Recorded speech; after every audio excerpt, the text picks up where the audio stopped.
এদেশের সমস্ত ধর্মাবলম্বী মানুষ, সনাতন ধর্মী ভাই ও বোনেরা, আমরা আগেও আমাদের ইতিহাস বলে আমরা নিশ্চয়তা দিয়েছি, এখনো অঙ্গীকার করছি, ভবিষ্যতে আমরা সবাই সমান অধিকারের নাগরিক হিসাবে, বাংলাদেশী নাগরিক হিসাবে, বাংলাদেশি পরিচয়ে আমরা ঐক্যবদ্ধ থাকবো, পরিচিত থাকবো। আপনাদের আমাদের সবার ঠিকানা তো এই বাংলাদেশ। জন্ম আমাদের এখানে, মৃত্যু আমাদের এখানে, এখানেই আমাদের থাকতে হবে। বাংলাদেশে আমাদের ঠিকানা। এই দেশের গণতন্ত্রকে শক্তিশালী করতে হবে। যে এই স্বপ্ন দেখেছিলেন আমাদের গণ অভ্যুত্থানের ছাত্র, গণ অভ্যুত্থানের শহীদরা, আমাদের সন্তানরা, যে স্বপ্ন দেখেছিল মুক্তিযুদ্ধের সময়, মুক্তিযুদ্ধে যারা শহীদ হয়েছেন এবং মুক্তিযোদ্ধারা সেই স্বপ্ন দেখেছিল, আমরা বারে বারে দেখেছি তাদের স্বপ্ন হোঁচট খেয়েছে, গণতন্ত্র বাধাগ্রস্ত হয়েছে। আমরা আর সেই দিকে যেতে চাই না। বাংলাদেশে নতুন করে কোনো রকমের স্বৈরাচার এবং ফ্যাসিবাদের উৎপত্তি হোক, সেটা আমরা হতে দেব না। সেজন্য আমরা সবাই ঐক্যবদ্ধ থেকে এমন একটা বাংলাদেশ বিনির্মাণ করতে হবে, এমন একটা সরকার ব্যবস্থা, এমন একটা সমাজ ব্যবস্থা বিনির্মাণ করতে হবে, যেটার মধ্য দিয়ে আর কোনোদিন কোনো স্বৈরাচারের এবং ফ্যাসিবাদের উৎপত্তি না হয়। যদি তাই চান, তাহলে আগামী 12 তারিখ সারাদিন ধানের শীষে ভোট দিন। সবাইকে আপনারা সেই আহ্বানটা জানাবেন। নিজের পরিবার পরিজন, পাড়া প্রতিবেশী, আত্মীয় স্বজন, বন্ধু বান্ধব, এলাকাবাসী সবাইকে সেই আহ্বান জানাবেন। কারণ বাংলাদেশের পক্ষের শক্তি আমরা, বিএনপি। এদেশের মানুষের ভরসার স্থল বিএনপি। এদেশের গণতন্ত্রের ঠিকানা হচ্ছে বিএনপি। এদেশের উন্নয়নের আশ্রয়স্থল হচ্ছে বিএনপি। এদেশের উন্নয়নের ইতিহাস আছে বিএনপির। এদেশের মানুষের গণতন্ত্র রক্ষার ইতিহাস আছে বিএনপির। এই দেশকে ফ্যাসিবাদ মুক্ত করার সংগ্রামী ইতিহাস আছে বিএনপির। তারা আজকে বলছে আমাদেরও একজন মুক্তিযোদ্ধা আছে। আরে বাবা, বিএনপি থেকে অপসারিত হয়ে একজন মুক্তিযোদ্ধা আপনাদের সাথে যুক্তদান করেছে, আমরা জানি। কিন্তু আমাদের পুরা দলটার প্রতিষ্ঠাতাই তো মুক্তিযোদ্ধা। এই দলের সবচাইতে বেশি সেক্টর কমান্ডার এবং মুক্তিযোদ্ধার অবস্থান।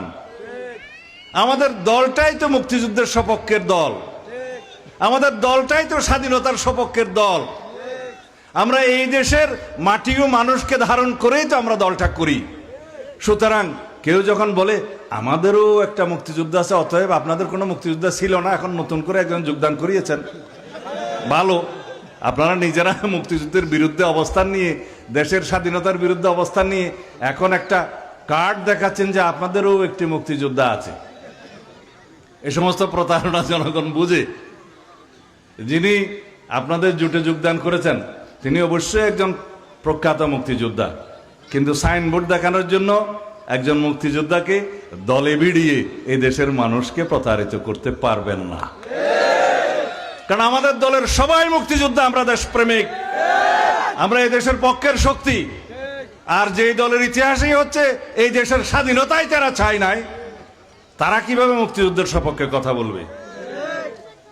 একজন মুক্তিযোদ্ধা উদ্ধার করে, হাওলাত করে কি মুক্তিযোদ্ধার দল হওয়া যাবে? আচ্ছা। আর বলছে আপনাদের পক্ষে এই দেশের ধর্মভিত্তিক দলগুলো তো নাই।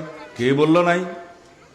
এই দেশের সবচাইতে যারা বড় আলেম ওলামা, এই দেশের আলেম ওলামাদেরকে যারা প্রতিনিধিত্ব করে, তারা সবাই আজকে বাংলাদেশ জামাত ইসলামের এই যে ধর্মীয় বিভ্রান্তির বিপক্ষে তারা অবস্থান নিয়েছে এবং বলছেন, মানুষ সেটা জানে এবং বলছে এরা প্রকৃত ইসলামের অনুসারী তো নয়ই, তারা ইসলামের ক্ষতি করছে। বলছে কিনা?